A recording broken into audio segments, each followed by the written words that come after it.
Thank you. In April of last year, I was in rural Tanzania working on a documentary film about astronomy and how it opens the mind to an awareness of a much larger world. I had the fortune of meeting Chuck from the US and Mponda from Tanzania. They both work through an organization called Telescopes to Tanzania. They deliver hands-on science to the classroom. Following a series of interviews with both teachers and students, I was packing up my gear and shutting down my camera when Catherine, this young learner, said, "Sir, I have a few questions. Do you mind?" I said, "No, of course." So I sat back down in the chair in front of her. And she began with, "Is it true that we live outside the earth and not in it?" Now I laughed, I almost smiled, and I pointed out the window at the sun and the growing clouds and storm. And I said, "Well, we're not underground." But Mponda, who was sitting to my left, said, "No, this is a serious question. You need to answer it." So I turned back to her and I apologized. And I said, "I'm sorry, can you please repeat your question?" She made the shape of a ball with her hands. And she said, "Do we live on top of the earth or do we live inside of it?" Now, I didn't know if I should laugh or cry, but I realized that she was talking about celestial spheres, an ancient concept that the sun, the moon, the planets, the stars all reside on multiple spheres of some unknown substance, that our universe is very, very small. I confirmed that we do, in fact, live on top of the earth and that our earth orbits around the sun and that the sun revolves around the center of the galaxy, and she was relieved. She had just looked through a telescope for the first time 1 month earlier, and it got her thinking, and she had lots of questions. Then she went on to ask about weather prediction, something she had heard about. She wanted to know how we predict the weather and whether or not she could grow up to be an airline pilot. Now, I have to say that I thought perhaps that Catherine had missed a few lectures, or maybe she wasn't paying attention in class, except that an hour later I was interviewing a geography instructor who a year earlier had looked through a telescope. And when he saw the moons of Jupiter orbiting that large body, he recognized that our planet too orbits the sun. And it got him thinking, and he started reading and learning and doing research, and he said, he sits back in the chair, and he has this huge smile on his face. It's the smile of someone who's about to say something really profound. He says, "Do you know there's so many galaxies we can't even count them all?" And then he said, "I see now that we are so small." And that's a phrase that I heard repeatedly throughout the 2 years that I was working on this film. Elvirdo, a secondary learner in Sutherland, South Africa, said, "I used to think that the moon invented its own light, and then I learned that the moon is an object which reflects light. And I asked, where does that light come from?" Willie Yee, a retired psychologist and amateur astronomer in upstate New York, says that when we get kids in front of a telescope and they start asking questions, he says, then we know we've really done something. Lohr, a PhD candidate and professional astronomer in Cape Town, says that when we look through a microscope, we're looking at the smaller components of which we are built. But when we look through a telescope, we're looking at the much larger universe around us of which we are a part. It's a completely different paradigm. So why does this matter? We wake up in the morning, we fix a cup of coffee, maybe we eat breakfast, maybe we don't. We take the kids to school, we go to work, 6 or 8 hours later, we come home, maybe we have time for the gym, maybe we don't. We try to fix dinner, we catch up on email, Facebook, we watch a couple videos on YouTube, we do it again and again, day after day, week after week, year after year. Our taxes are still due, our phone bills are still due. Why does it matter if the universe was created 13.5 billion years ago? Well, what if, back to the beginning, this was the edge of the world? And if I take one more step, you wouldn't see me again. What if beyond the Rocky Mountains, just on the other side of the western slope, was the edge of the world, or out in the Pacific Ocean beyond California? That would be a world filled with fear, in which we knew we could never go to that boundary or we'd never come back. What if, as Catherine and so many others believe, we live inside of a celestial sphere in which the entire universe is contained in a very small ball? What stories would we tell our children? What would be our mythologies, even our religion? What would be our hope for the future? Fortunately, the work of Galileo and Halley and Newton dispelled that and brought us into our modern understanding. Astronomy is unique in that it invokes a passion and a discussion about all the other sciences.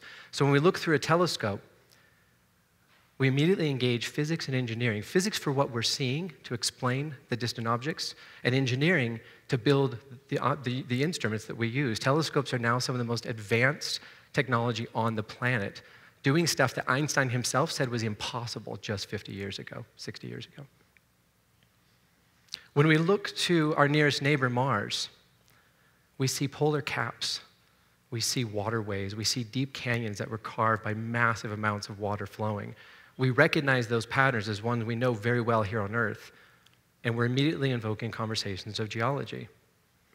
When we look to distant stars, we see intermediate gas, we see interstellar gas, and we recognize the fingerprint of chemical compounds that we immediately recognize for being here on Earth. It's the same stuff.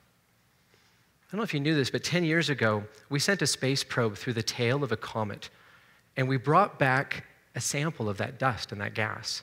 And when we analyzed it, and they took 2 years to make certain they got it right, we found an amino acid, the building blocks of protein in life. As of this month, we've now discovered 1,800 planets orbiting other stars, some of which we actually know the chemical compounds of the atmosphere through spectroscopy, and we can surmise the ambient annual temperature. We now believe there are 11 billion planets that are Earth-like in our galaxy alone, 100 billion galaxies in the universe. Now we're talking about biology, and of course, philosophy, and probably some religious debate too.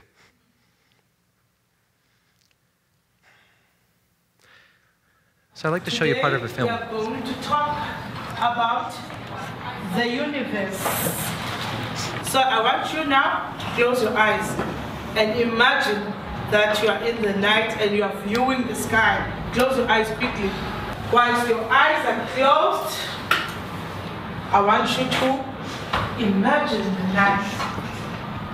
A very clear, beautiful night skies. They are getting a bigger picture. And I've been encouraging them to think out of the box.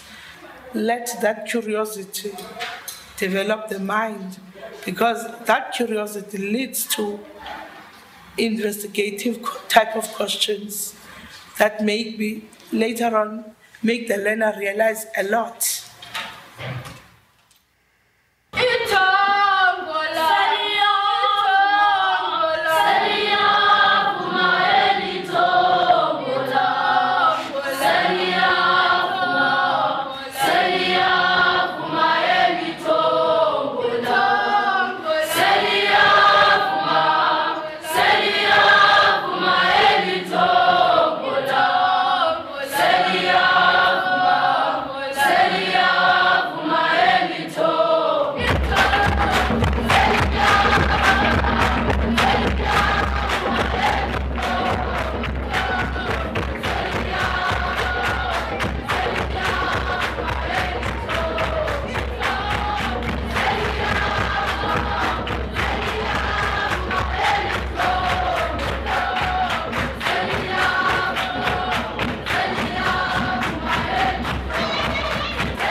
That was a segment of the film that brought me to your stage.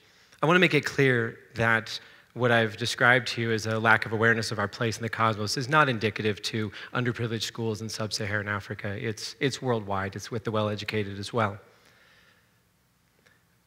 But everyone in this room will live to see our species become interplanetary.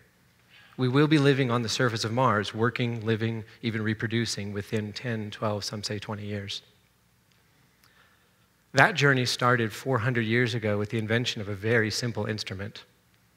And I would encourage all of you to look through a telescope, maybe for your first time, maybe if you haven't for a while, and embrace the conversations that unfold.